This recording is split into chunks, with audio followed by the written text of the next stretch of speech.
Oh, different browser. okay. Oh, now I'm live. Oh Yeah, gosh. yeah, Oh man. yeah.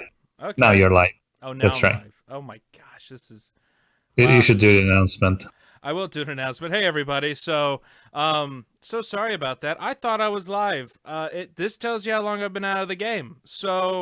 Welcome everybody. I know it's been a long time since I've been on. So this is what we're doing right now. With me right now is my boss from the Overwatch Dojo, soon to be GG Dojo, Alien, and so we're here doing a session about going over synchronous editing with Adobe After Effects and Adobe Premiere. And so it's a great feature. It's a great thing that I like working with. It helps me in my editing sometimes when it gets to those crazy graphical stuff that you want to do. But I've also discovered a few other tips and tricks through working with Alien and doing a few other things that do some pretty neat stuff. So sorry about the delay and about the whole thing not wanting to start up. I didn't know there was an extra button. GG YouTube, you got me. You got me, mate. It wins. So we're gonna go ahead and just hop in to here. Yes, you'll see broadcaster. Just ignore that. So right now we have right here. Here's the Premiere project we have going on right now, and so I've been working on it for a little bit. It's been a great process in trying to figure out how to make all of this work. But I think it looks pretty snazzy. It's a lot more basic and a lot more. I don't know if it's going to be viewer happy, but I don't need you to be a HUD. Ignore this. That's being dumb. And then here's the After Effects project I've been using. It's messy. It looks messy. I will give it that. But there is an order to it. I promise you that much. So basically, how this has all been hodgepodge together is that when the project first started, Alien sent me his video of what he recorded, and he recorded stuff using his own webcam, his own mic system, and whatnot, and sent along footage like this, which is great. I love having the chroma key background because you can see we have that going there. The sad thing is that Premiere doesn't have the greatest keying factor in it, and so it kind of hurts me trying to edit it within here. So what I had to do is, first off, I cut it up into sections because of the script that he gave me, and so using that script, I cut it into the sections, like headers of what he has in the script.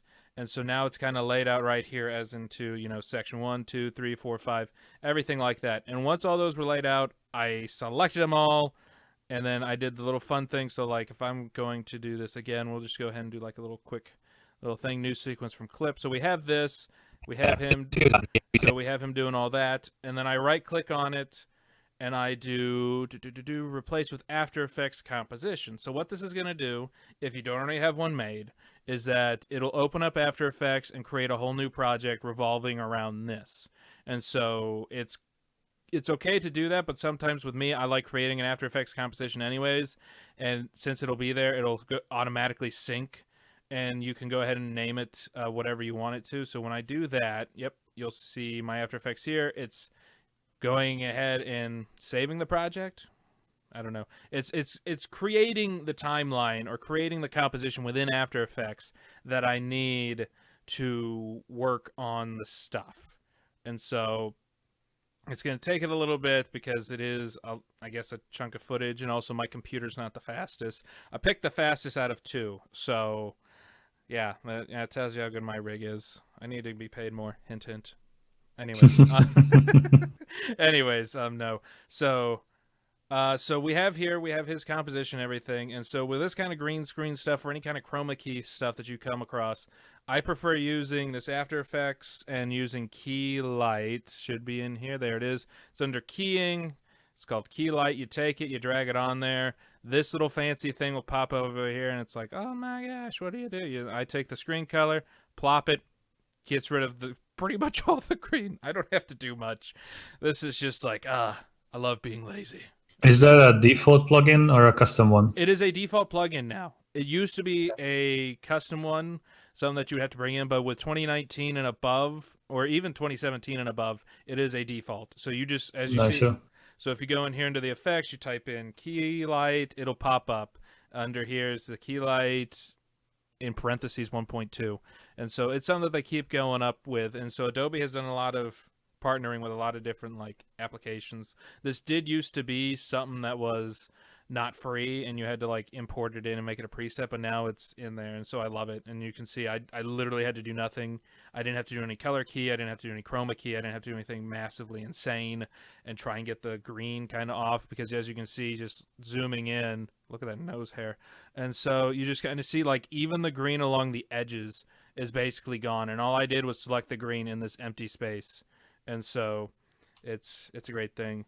And so this gives us our template. And when we go back to Premiere, you'll see that it disappears. So now we have a black canvas here. You'll see that the color of your video has changed and is now red. So what has happened here is that there is now a link. And you also see here in your project panel that you'll have another thing here that says reactive. It's a linked composition. So whatever you do in After Effects will reflect upon here in Adobe Premiere.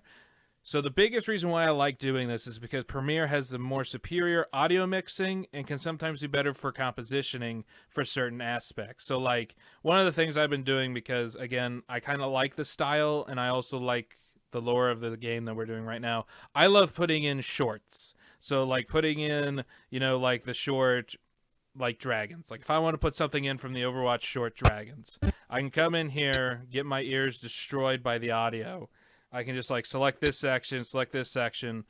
I can move Alien's thing up here, drag this comp down to here, and then it automatically puts it behind him. In After Effects, it's a lot harder to do that kind of stuff, to just select a certain section. You have to go through, kind of move some stuff around. There's probably easier ways to do it. I'm not that great at After Effects, but I've done a lot more compositing within Premiere for this type of stuff, and it works out a lot better for me. And so I like using that aspect as well. And then also changing like scale and anchor point, or changing the scale. So like if I wanted Alien to be in the corner here, I can, no, not the anchor point. I can change his position fairly easily, and then I can copy and paste those effects fairly easily as well throughout the rest of the video. And so this is also something that you can do within After Effects. You can copy and paste attributes. It's a thing that happens. So, but I kind of like this. It'll still render at a fairly decent speed if you have it at like half quality. And so, as you can see, it's working out well. This is good compositing for that. And so, but if you're doing like a lot of, the big thing I had to use for compositing over here for this specific thing was, let me see if I can find it. So basically another and we'll get to this part later, but I did create some template comps. So like if I wanted to have these bullet points, one of the things I did is I created a After Effects project that has all the templates for our stuff. So like lower thirds, bullet points, titles, and I think that's about it. Oh, there's also some mappy thing or a summary page. There's a bunch of stuff. I can't exactly remember what, but like if I wanted to use this one as a template or use it as a thing, I usually do Control D, and it'll duplicate that composition, making it its own independent thing. So I can mess around with this all I want. I can change it however I'd like to, but it won't affect the original. So I still have the failsafe that's like, crap, I really messed up this composition. Now what do? Delete it, make a new one. As long as you don't mess with the original one, you will be fine. And so then I have in my project a place where I just shove the template stuff to main comps. That's what I have it named as here, because it's where the majority of the important stuff will be. So I put it in there. I remember that it says 7. I'll close up the template comp, open up the main comp. You can see I've done a lot of stuff. Lots of stuff. And then I bring it in and I drop it in behind him.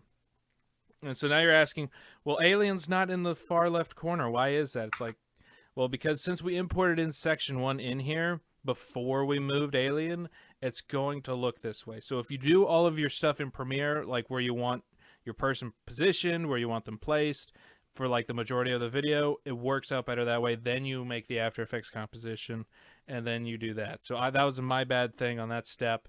And so, but like once we get this kind of set up, so you'll kind of see I have the graphics behind him. I have the logo in there for right now. This is one thing I've been having to go back in case like there was a time where you want to not have like a person showing up or yourself showing up. I have this logo here. It's just a simple eyeball. I can get rid of it. It's a great thing. Come back over here. and give it a second. Okay, so you can see how this is going to affect the rest of the composition.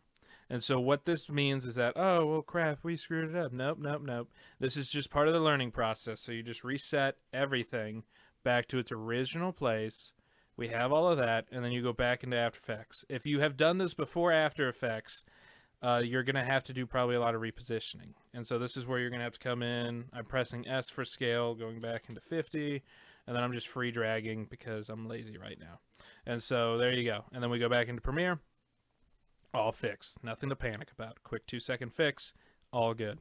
And so that's kind of what you do there. The reason why I'm dragging in this specific graphic for this specific situation is because sometimes you run into the issue if you have a script of where like there's a longer amount of stuff, because this default moves it up to, oh fudge, okay, I can see that I moved some things.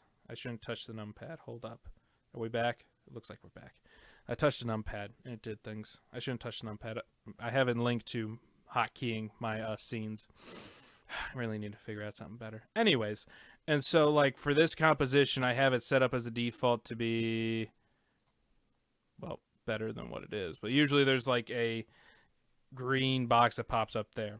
And so I have to get rid of it or move it. And so with this stuff, so what I like to do when I'm in After Effects, I'm trying to line up bullet points, is I'll open this up to where the waveform is, and I can see where you like have a breath or see where you start talking about a specific topic. And if, as long as I have it at like quarter speed, it'll play in fairly real time if I didn't have it muted. But and there will be times that After Effects will just like lag on you. I'm doing a lot right now on this computer, and so it's probably not very happy with me. But you would do stuff like that. You hop into the composition that you're at. You see where this is right now in this composition? It's at around the 2-second point. So if you hop into the one over here, it'll also mirror it being around the 2-second point. And so for this specific one, since I've set it up such, if I select the 3 here, which is this specific bullet point, and I press U on the keyboard, it'll show all the keyframes that are available within the selected item. So I have the keyframes here showing off the rectangle, how the shape appears and things like that. And then I also have the thing for the text. So if I'm trying to nail something where my person who's talking is trying to make a point or has a highlight that needs to be set in a list, I'd zoom in, see where he starts to talk about it. I would drag the text thing over to the left to where he starts talking about it, and then leave it from there. And then if I'm wanting to do more bullet points, like this one has a default of 3. That's what it has. It's just how it was created. So what you would have to do is you'd select the 3 that would make the bullet point, and you would press Control D. And what that does is duplicate everything. And you'll see that it kind of spreads it out weirdly, and it's like, yucky. But anyways, if you just grab just grab it without selecting anything else, you can kind of drag it down to where you need it to be, just below there, and then there you go. You have another set of points to have, and you can change it. Won't affect anything.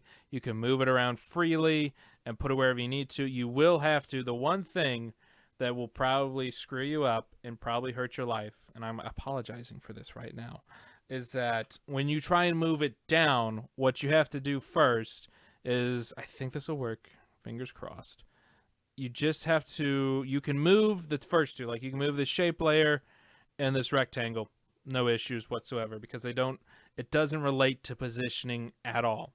It just relates to scale and rotation, and so it doesn't affect it whatsoever. However, if anything has a position keyframe, kind of like what I have set up here for the text, you have to make sure that you're on one of the keyframes. I usually select position, but you could also come over and just drag and select them. And then making sure that you're on the keyframe. This is very, very important. You have to be on the keyframe. As long as you have every single keyframe that's in that sequence selected. That's why if you have like a buttload of them, selecting just position, it'll highlight them all. So like if I'm in here like, oh, well, I need to move all these, you select them all.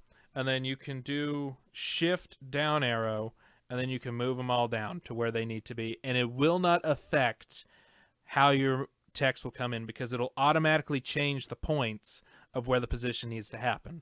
And so if you don't do this, so let's say I'm like So as you can see here in the example, it's going to take it a little bit because it's a half.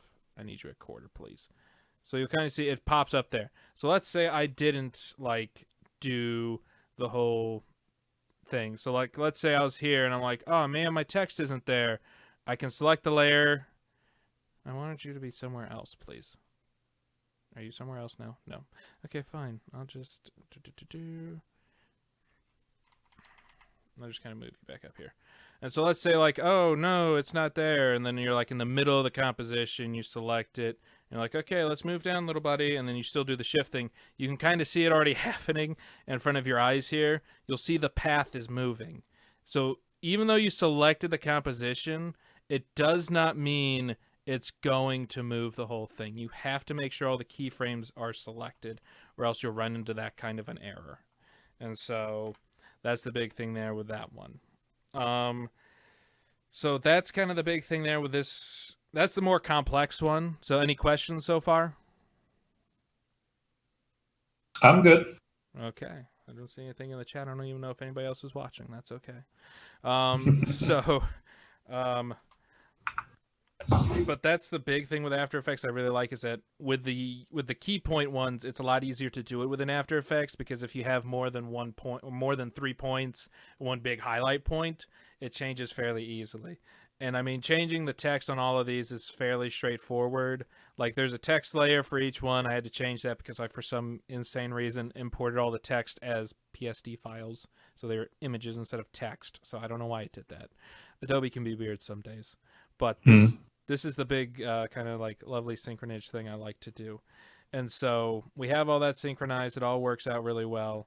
And yeah.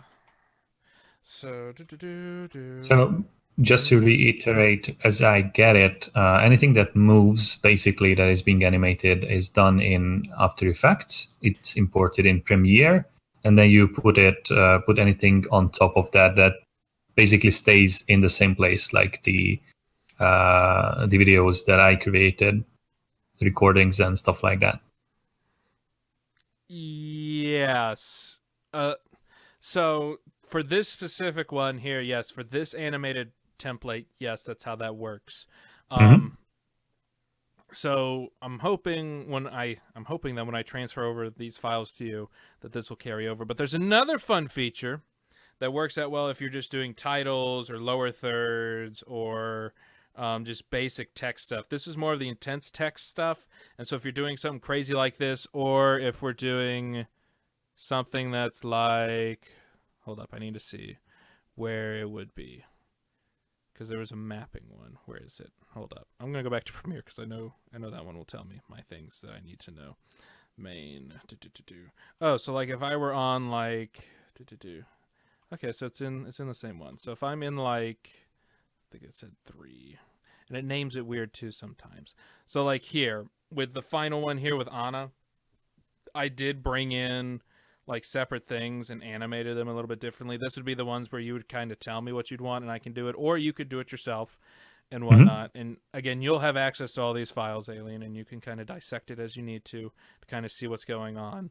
But I kind of brought these in. I moved the lower thirds that I created, or you created, and we created. Things happened, and so that's kind of what we have going there. And then just making these special things, those are all done within After Effects. I don't do those within Premiere. The Premiere stuff I use primarily for basic layering, so like putting in like the shorts, animation stuff like this, I do primarily do in After Effects. So this is where you just make sure that you have your stuff set in the correct position for your overlay stuff, and it works out fine. And you can always change the scale and the size later on, because we will have transitions in there, and it works out fairly well. Does that explain it well?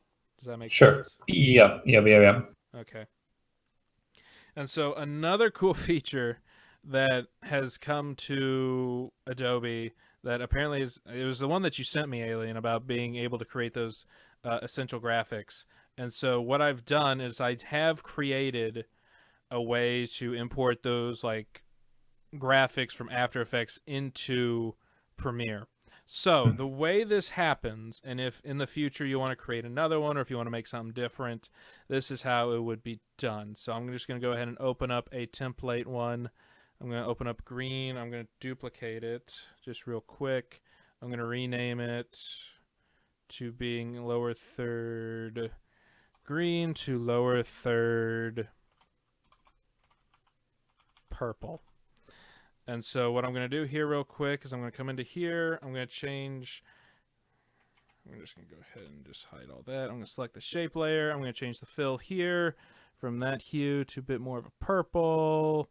I see, oh, well, gray text isn't working, you dingus. And I'm going to be like, oh, yeah, that makes sense. So we're going to change that real quick to more of a white so it pops out more. And so now here we go. Voila.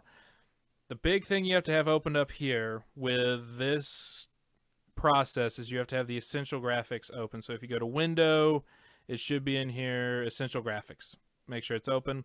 And then what you're going to do is you're going to select the master and change it from here to, oh Lord Almighty, there's so many compositions.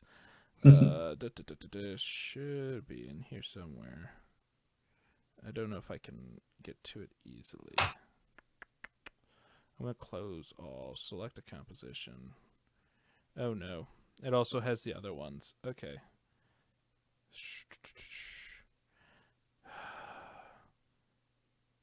Mother of slime, where the heck is my composition? There it is. Okay. So like I select this one. Now let's just say I just want to go ahead and I'm going to kind of delete this. Yes, okay.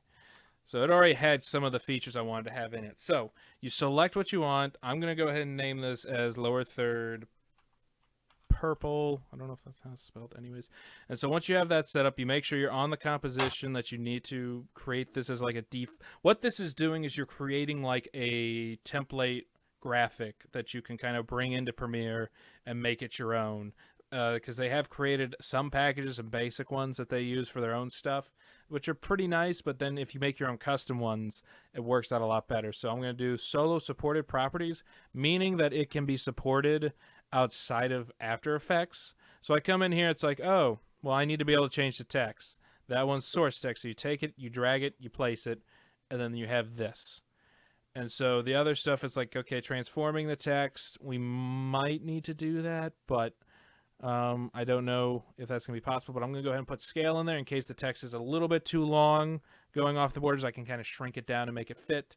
So that's the scale for the text. And I can change the name of it a little bit and just change like text scale. So that way I know that scales the text, because when we come to the shape layer here, one of the things I try and add in is like, okay, well, maybe we need to change the fill color. Maybe that'll be a thing we need to do in case we don't like the certain shade of purple. We can change to a bit of a different shade and things like that. It'll work out well. And so for this one, and then also the size of the rectangle, we can move that up here. And then we'll just kind of label this as, shape size. And so that'll kind of change the size of the shape. That's pretty straightforward on that one. And then the positioning one, I'm going to go ahead and put in here just in case we need it. And then this can kind of adjust that. Now, the animation of that stuff doesn't always transfer sometimes. I don't know. I've had some issues with the lower thirds, and I don't know if it's because of what I'm doing or if I've done something wrong. Anyway, so once you have everything kind of set up here, and you have everything that you want to have as like a changeable feature, then you go down here to Export Motion Graphics Template. It'll say this project needs to be saved for it. Do you want to save? Yes, we'll tell it to save. So it has to save the whole project. So it can know the linkage, it can know what all's connected, and know what kind of flows together. And so this is kind of where if we wanted to create a whole nother template graphic that we wanted to have in there, or something that we wanted differently created that we know we would use in the future, we would create this type of thing, and it would kind of do this. I'd rather do this in the template project, but for example purposes, I'm going to do it in this one just so that it's there and whatnot and things like that. So it's saving. It should be popping up. It's going to tell me not responding. Give it a second. My RAM's catching up to it. Here we go. It's really thunking hard right now. Okay. Okay, and then it'll bring up this window. And it's like, okay, where do you want to put this? And it's like, well, I want to put this in a specific spot. I'd like to put this in the dojo panel. It's not going to let me like move it to anywhere, it looks like, but I'm going to just go ahead and kind of put this in the folder that is labeled for it. and then we'll call it good. We don't really need to use any of this because we're not necessarily using any fonts that aren't available, because we make sure that you have the font installed. Like that should be a no-brainer one, that you'd want to have the fonts that you're going to be using installed on whatever machine you're doing. That's why I have mine on a flash drive and I run around with it. And it's like, oh no, this one doesn't have Trino. Well, 5 seconds later, I have it now, suckers. And so what this does, it should create a file. Let's see, my terabyte drive into the GGJodo. Where'd it go? Okay, so it should be in here somewhere. I don't know exactly where, but it's in here somewhere. I'm trying to find it. New graphics? No. That's the logo opener. Exports a motion graphic template. Lower third green. Anyway, so this is kind of the files you'll get, because I can't seem to find the green. I can't find the purple one. I don't know where it went. You should be able to specifically pick where you want it to go. So I've created some default ones where you can bring in where it has like the 3 bullets, 6 bullets. It doesn't work out as well as I had hoped. That's why I'm kind of doing these more in After Effects. But the lower thirds, the summary, the title, they work out really well in just using it in Premiere. And so I think it's the best one to kind of use there. So when you come into Premiere, you'll again have to open up like the Essential Graphics panel. When you get in there, what you'll have to do is you'll come down here to this bottom right-hand corner of the Essentials panel where it says like plus screen. You'll install a motion graphics template, so you'll have to go back, find the folder that you have everything in. I have this in this one, so I can't remember. I think I had green and orange. So we're going to bring in gray. And so you press open. You'll select it. It's installed. You just have to find it now, which kills me. You can create a library and stuff for it, but what I just like doing is I like coming down and I see it's within this area, and then I put a star by it, which makes it a favorite. So when I come up here to the stars, I have the rest of them. And then all you do from here is like if you were coming into here, let's say here I need you. Nope, we're going to come over here to like here-ish. It's like, oh, well, Cordell, we're done kind of not wanting to see pictures of the past of Winston. What does this all have to do with anything? You can grab this graphic, just drag and drop, and it'll place it in here. And so, okay, so it did it too. So it didn't transition the position keyframes like it was supposed to, which I don't know why. And so, but anyways, before we do that, so you're in here, you have all that. So when you select this layer, you'll see that Essential Graphics changed. You'll see that this came up instead to the edit portion. And then this gives you the options of the stuff that you would want to change. And so there's some stuff I didn't put in there, like the scaling of the text and things like that. I might try and fix that before I send it over and things like that. But so like, okay, well, I want to change that first layer of text to say something like, this is a spot for a lower third fool. And then be like... You know, and you'll see that it automatically changes over here. You'll see that it changes right over here as you're going through it. Once you press enter, it changes. So do not mess it up in front of, oh jeez, if you could spell the boss. So you can kind of see that's kind of how that would work. And if this happens, like we're... So if the, I'm going to go ahead and, I love listening to your voice, sir, but I need to kind of like make sure I can hear everything else. So I'm going to mute you real quick. So you have all of this. If you're needing to do positional things, you can still do like basic keyframing in Premiere. So you go to Effect Controls, you do Position, you press the little stopwatch, you get the little keyframe here, and then you can, I kind of just like going out to about a second. And so you can kind of see where that is over here. So I'll come out here and usually, okay, so 43.25, so I can get a 44.25.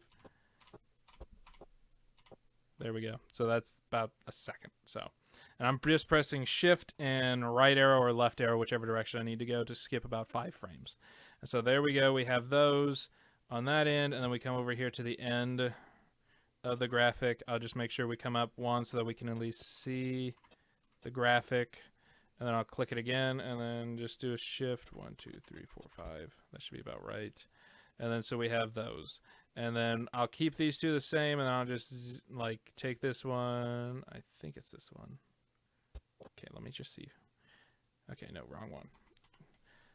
It's always fun trying to figure out which position is. I right one usually goes down, left one goes left to right. So I just don't feel like figuring that out. And you can always just copy like position frames and then paste them. You can also physically copy the keyframes and paste them. So like if I wanted to like physically copy this keyframe, I can press copy, select this one and paste, and then it'll do it. So there you go. So there you go. It's a lot easier, a lot faster to do it within Premiere than trying to go it through After Effects and go into the compositions, go into all this. I mean, it probably takes roughly the same amount of time, but you're all within one program with a lower third, if that makes sense. Mm-hmm. And so I like having that. And the same thing goes for like these titles here. I just have those where you can just select it. You can change the text up here. You can change the position of the text here. It takes it a little bit to move. And then you have the scale of the text here that you can change. And so I've tried to make those a little bit more simplistic as possible. And then when you have your summaries, which, does this one have a summary? No, okay. Okay, so here's like a map one. This is one that I did in After Effects, like talking about widow positioning and things like that. You can change it or whatnot. I would probably go in and actually get a picture of the map. And this is like the summary one. I kind of shrunk your head a little bit here because it kind of blocks some of the text because of those big brain plays you come up with, sir. And so again, you can click here, change it, and you have 2 rows of text to change. You can do all that. And if you only want the 1 row, you can, again, scale it up to fit whatever you need to. And that kind of works there with that kind of stuff. And so that's kind of the gist of it, of trying to integrate After Effects and Premiere together. And again, I just like it because it makes my life a little bit easier when it comes to doing things. They each do great in certain aspects, but they don't do, neither one does great by themselves with stuff. So like I love it because I can do a lot more animation stuff within After Effects. I have that better key remover in After Effects, but in Premiere I have better audio control, I have better basic layering skills and things like that. So it makes me happy. Like here on this one, you can kind of see where we have you position the books in the way. If I had you only in Premiere, the masking would be horrendous. But if you go into After Effects, I'm just going to make sure which composition is this. 11? Yeah, that makes sense. So if I like come in here into 11, composition 11, you can kind of see, where'd you go? It's in here. There we go. Ignore Zenyatta. We don't talk about Zenyatta. So you can kind of see just how I was able to just kind of mask you over. Yes, so like creating this mask was a lot easier in After Effects than it was in Premiere for me. And so I was able to, kind of go around the book, go around the edges here so that it doesn't look like just you're placed there. And so, this just makes it a lot easier for me when it comes to masking. So it's bringing the best of both these worlds together, and it really helps out in some of the editing process. So once this is about it. I just have to put in transitions and whatnot, which I think I have some pretty cool ones. And so this would kind of be moving between the two that I have a set of transitions, and then I know you have a set of transitions that you got for After Effects. And so I'm working on those, but like right now what I have here, like, so you can kind of see how they kind of work here. Just kind of trying to find different ones in the pack that I have. And this one is a pretty fun one. It has a very intuitive kind of setup. Again, that would be shared with you as well. Here in the After Effects one, so like, I think I brought that in. Didn't I bring that in? I thought I brought that in. Yes, I did. Okay, so like I have the shape transitions here, and then if we do like, let's see, let's do a clock. We'll do a closing clock. Oh boy, there's corners now. So like with these ones, from what I understand, you just drag and play basically. So again, these green ones are your sections that I've kind of cut up within After Effects. And so this project contains expression errors. Ooh, that's fun. And so just making sure that it's kind of above it and stuff. Okay, so there's something going on with the expressions. So what that means is that something's not liking something. So let's toggle the modes real quick. I think it has to be, this has to be selected. No. Oh, geez, something did happen. Okay, so I'm gonna have to look into that just a little bit better and just kind of see what all happened. Generally, you would do the transitions in Premiere. I would say doing them in Premiere would be better. And the pack that I think you found. Oh my lord, what did I do? I did something. Okay. Okay, no, I just zoomed in. Woo. Okay, that was scary for just like 5 seconds. Moving on. So yes, again, using this transition pack that I found is really nice. This is one that I've had for a little bit, and I think it was one I was telling you about. And it's just as simple as just drag and drop. Once you select a certain settings, you have to make sure like this is off, not making sequences as an individual clip, and makes it into this layered format that it has, making sure that like video place one is off. So, but that's kind of what I have so far as like the basics of Mhm. everything of how I have this workflow going.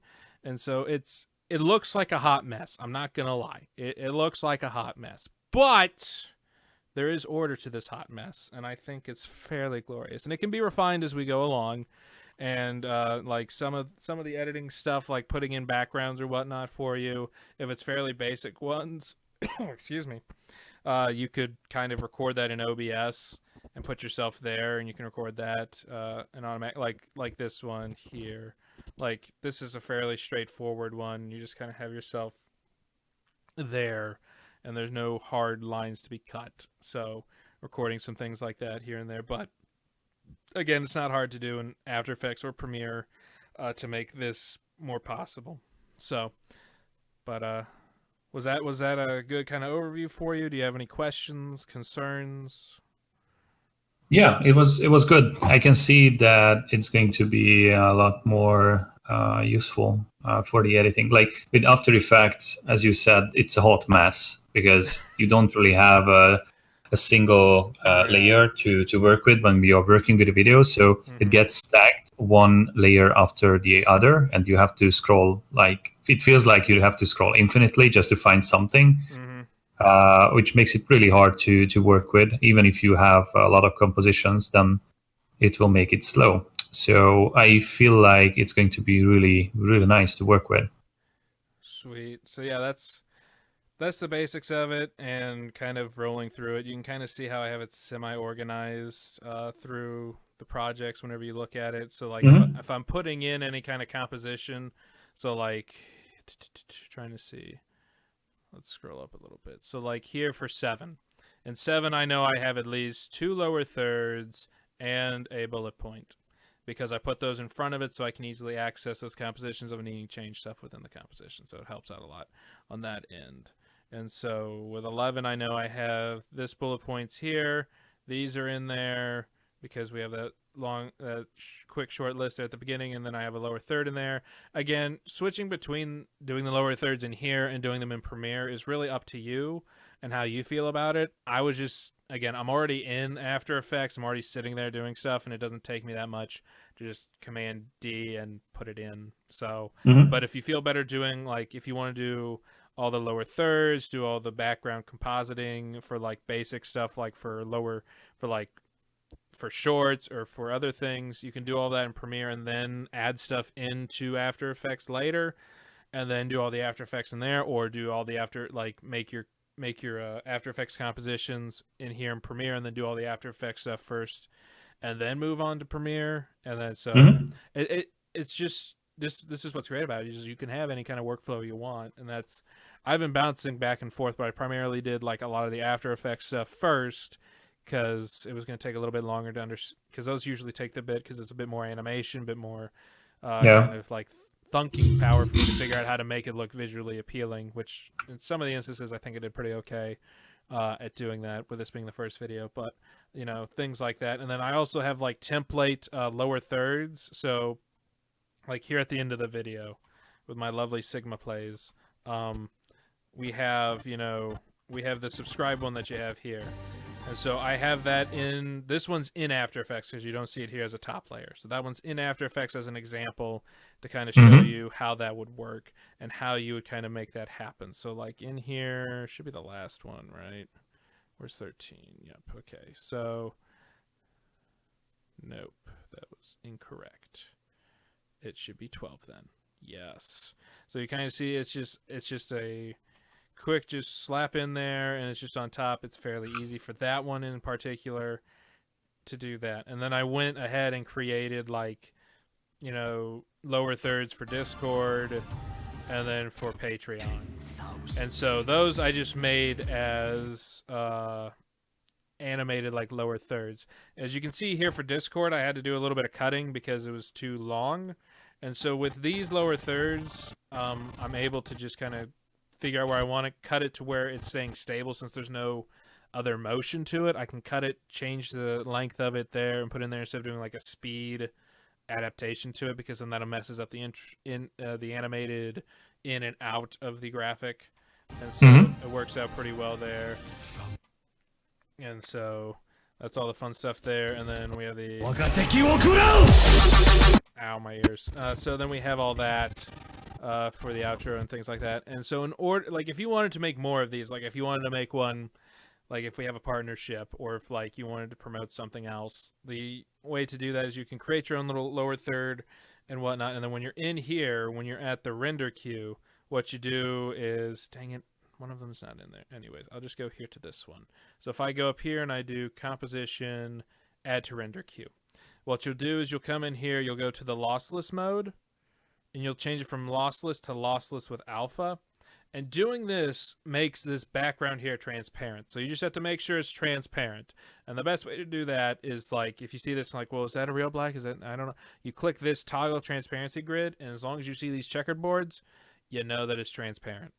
And so that's how it kind of works. So I'm sure you know about that. I'm just trying to explain to others who might be watching how this kind of works. And so, but that's, you do that, then you render it, and you'll have it, and then you just drag and drop into Premiere, and it'll hold its transparency, and Bob's your uncle, and you have all that fun stuff there. And so, oh, you sly little dog, you. Okay, so I found where our lower third went. Just by looking in the bottom left. I'm sure everybody else has been staring at it. But another thing that Adobe has, that if you have your own kind of account with it and you have your own Adobe ID, is that you can create your own libraries. So I did through mine, I think on both of mine, because I have my faculty one and then I have my personal one with Lucas, is that I created the Dojo GG kind of graphic grid. So I have all the colors here, and then I have the one graphic, and then apparently I exported out the motion graphic of that lower third purple here into there. And so you can still, again, drag it, drop it. It'll be the same thing. And so you can also put it into a library. I guess that makes sense, because that'd be the only other Dojo GG thing that would be around. And so if you create yourself a small library, that also helps. That helps me out in my editing. It's just doing that so that I have access to all the colors, and I know there's specific like code here, because for some reason it's grayed out. Don't know why. I don't know if it's not synced or something. It could be that. It might be illegally on Adobe right now. I can't remember. Anyways, and so you can have the RGB codes here and things like that. So it's really nice. I like that. And then having the graphics here. So I can't drag it over right now because, again, I think I'm not supposed to be on Adobe because I don't think I'm fully logged in, which would be weird. Anyways, so any other questions or concerns? No. Okay. It seems, I mean, I see that I need to get a bit more experience with this setup, but it seems really good. Okay, yeah, and I mean, it's confusing at first, and it freaking drives you insane. But if you have a decent template to go off of like this one, or if you have something that you can just kind of reference back to and kind of see how things work, it'll be a lot faster and a lot easier. And so that's what I'm trying to hope to do with this, at least for you, sir. And so hopefully it'll make a lot more sense and kind of work out better. And of course, I'll send you all the footage. But yeah, that's kind of how we do the whole Adobe Premiere and Adobe After Effects synchronization. It's a great tool. It's a great thing to use. So try and use it in your own projects. And again, if you have any questions or concerns, leave a comment below. I'll answer them as quickly as possible. And so thank you, Alien, for joining me today, and also letting me use our footage for me to do teaching examples, basically, with it. Thank you for showing me around. Oh, no problem. I'm glad you enjoyed it. So, so that'll be it, ladies and gentlemen. And yes, we're gonna go to that lovely BRB graphic, and we'll see how well that goes. Actually, you know what? We're just going to cut the stream right here. So, see you all in the next one.